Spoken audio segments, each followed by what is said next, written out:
అందరికీ నమస్తే అండి. ఒక 10 రోజుల కిందట 10 రోజులంటే దాదాపు 15 రోజుల కిందట కర్నూలు ఎంపీ సంజీవ్ కుమార్ గారు ఆ పార్టీకి రాజీనామా చేశారు. ఈ పార్టీలో ఉండలేను, ఈ పార్టీలో బీసీలకు అవమానం జరుగుతోంది, పైకి చెప్పడానికి బీసీలకు పదవులు అంటారు, కానీ పెత్తనం మాత్రం ఒక సామాజిక వర్గాందే, సో ఇక్కడ బలహీన వర్గాలకు విలువ లేదు అని కొన్ని ఆరోపణలు చేస్తూ ఆయన పార్టీకి రాజీనామా చేశారు. ఆ తర్వాత 10 రోజుల కిందట మచిలీపట్నం ఎంపీ వల్లభనేని బాలశౌరి గారు జగన్మోహన్ రెడ్డి గారికి అత్యంత సన్నిహితులు, కాపు సామాజిక వర్గం, ఆయన కూడా వైసీపీకి రిజైన్ చేశారు. ఆయన జనసేన పార్టీలో చేరడానికి సన్నాహాలు చేస్తున్నారు. ప్రస్తుతానికి చర్చలు అన్నీ జరిగిపోయినాయి. సో ఆయన బయటకు వచ్చారు. వైసీపీ మీద ఆరోపణలు అయితే చేయలే, కాకపోతే తిట్టమని చెప్పారు. పవన్ కళ్యాణ్ గారిని, చంద్రబాబు గారిని తిడితేనే సీట్ అన్నారు. అలాగే రేవంత్ రెడ్డి గారు ఇచ్చిన పార్టీకి వెళ్ళినందుకు నా మీద కక్ష కట్టుకున్నారు, నన్ను టార్గెట్ చేశారు. సో అందుకే ఈ పార్టీలో పరిస్థితి బాగలేవు, అందుకే నేను పార్టీ నుంచి బయటకు వచ్చేస్తున్నానని చెప్పారు.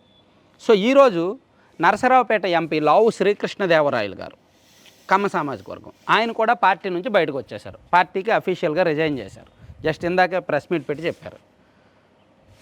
ఒక బీసీ ఎంపీ, ఒక కాపు సామాజిక వర్గ ఎంపీ, ఒక కమ్మ సామాజిక వర్గ ఎంపీ. సో ఈయన పార్టీలో వైసీపీ మీద ఎటువంటి విమర్శలు చేయలేదు, జగన్మోహన్ రెడ్డి గారి మీద కూడా ఎటువంటి విమర్శలు అయితే చేయలేదు.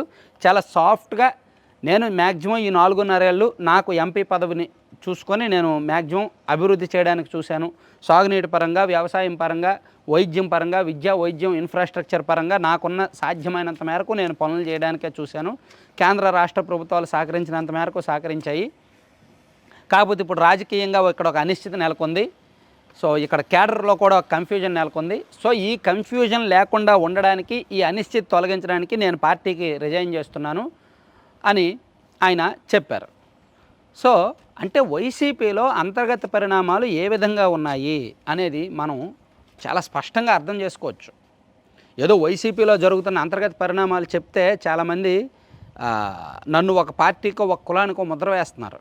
కానీ ఒక ఏడాది 2 సంవత్సరాల కిందటే మన ఛానల్ పెట్టినప్పటి నుంచే మనం చెప్తూనే ఉన్నాం, పార్టీలో పరిస్థితులు బాగలేవు, పార్టీలో పరిస్థితులు బాగలేవని. లావు శ్రీకృష్ణదేవరాయలు గారు చాలా డిసిప్లైన్. యాక్చువల్లీ లావు రత్తయ్య గారు మొదట 2009లో లోక్సత్తా పార్టీ నుంచి పోటీ చేసి ఓడిపోయారు లావు రత్తయ్య గారు. ఆ తర్వాత వైసీపీలో చేరారు. సో లావు రత్తయ్య గారు కుమారుడు లావు శ్రీకృష్ణదేవరాయలు. డిసిప్లైన్ ఫ్యామిలీ, ఎటువంటి వివాదాలు ఉండవు, విజ్ఞాన్ సంస్థల చైర్మన్ అనమాట. సో ఆయన మ్యాక్సిమం పొలిటికల్గా చాలా లో ప్రొఫైల్గా, చాలా జాగ్రత్తగా వెళ్ళే టైపు. సో ఆయన కూడా ఆ పార్టీలో ఇమడలేకపోయారు అంటే ఇంకా పార్టీలో అంతర్గత పరిణామాలు ఏ విధంగా ఉన్నాయో అర్థం చేసుకోవచ్చు. సో ఇప్పుడు లావు శ్రీకృష్ణదేవరాయలు తెలుగుదేశం పార్టీలోకి వెళ్ళే అవకాశం ఉంది. అయితే నరసరావుపేట లేదా గుంటూరు, ఈ 2 సీట్లలో ఏదో ఒక దాని నుంచి పోటీ చేస్తారు. యాక్చువల్లీ ఆయన వైసీపీ నుంచి బయటకు రావడానికి కారణం ఏంటంటే, ఆయనకు వచ్చే ఎన్నికల్లో నరసరావుపేట ఇవ్వము, గుంటూరు ఎంపీగా పోటీ చేయమని అడిగారు. గుంటూరు ఎంపీగా పోటీ చేయాలి అంటే వైసీపీ సింబల్ మైనస్. అక్కడ రాజధాని వ్యవహారాల కారణంగా, రాజధాని వ్యవహారాలు అయితేనేమి, సామాజిక వ్యవహారాలు అయితేనేమి, టీడీపీ జనసేన పొత్తు, ఈ అంశాలన్నీ కూడా అక్కడ వైసీపీని బలహీనం చేసి టీడీపీ ప్లస్ జనసేనకు గెలుపు అవకాశాలు పుష్కలం చేశాయి. కాబట్టి లావు శ్రీకృష్ణదేవరాయలు కనుక వైసీపీ సింబల్తో గుంటూరు ఎంపీగా పోటీ చేస్తే ఓడిపోతారు. సో అది ఆయనకు తెలుసు కాబట్టి ఆయన పొలిటికల్గా చాలా ప్రాక్టికల్గా, రియాలిటీగా ఆలోచించే మనిషి. సో అందుకని తెలిసి ఎందుకు ఓడిపోయిన సీటుకి నేను వెళ్ళడం, సో నా సీటు నాకు ఇస్తే, నా నరసరావుపేట పార్లమెంట్ సీట్ నాకు ఇస్తే నేను గెలిపించుకొని వస్తా, వైసీపీలో ఉంటా, లేకపోతే వద్దు అన్నారు. పార్టీ ఏమో అతనికి ఇవ్వడానికి ఇష్టపడాల. అందుకని ఆయన టీడీపీలోకి వెళ్ళడానికి రెడీ అవుతున్నారు. పార్టీతో చర్చలు కూడా జరిపారు. ఆల్రెడీ పార్టీ పెద్దలను కూడా 2 దఫాలుగా కలిశారు అనేది ప్రస్తుతానికి ఉన్న సమాచారం. ఒక వారం రోజుల్లో మేబీ ఈ జాయినింగ్స్ అయ్యి జరగవచ్చు అన్నమాట.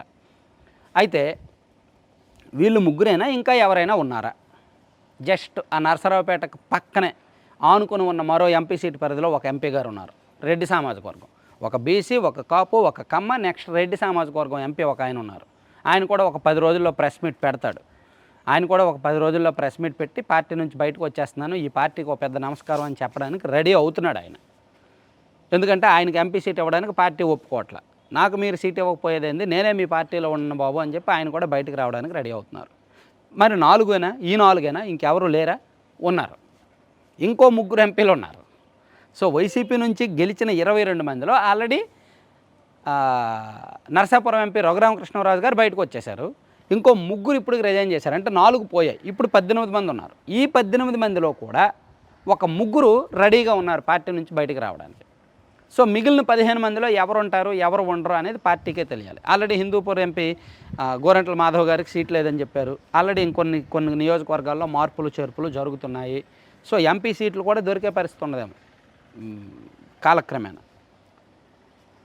సో ప్రస్తుతానికైతే శ్రీకృష్ణదేవరాయలకు సంబంధించి ఆ రిజైన్ అప్డేట్ ఇది. ఆయన ఏ పార్టీలో చేరుతారు, ఎందుకు చేరుతున్నారు అనేది మనం కొంచెం అప్డేట్స్ వచ్చిన తర్వాత మళ్ళీ చెప్పుకుందాం. Thank you.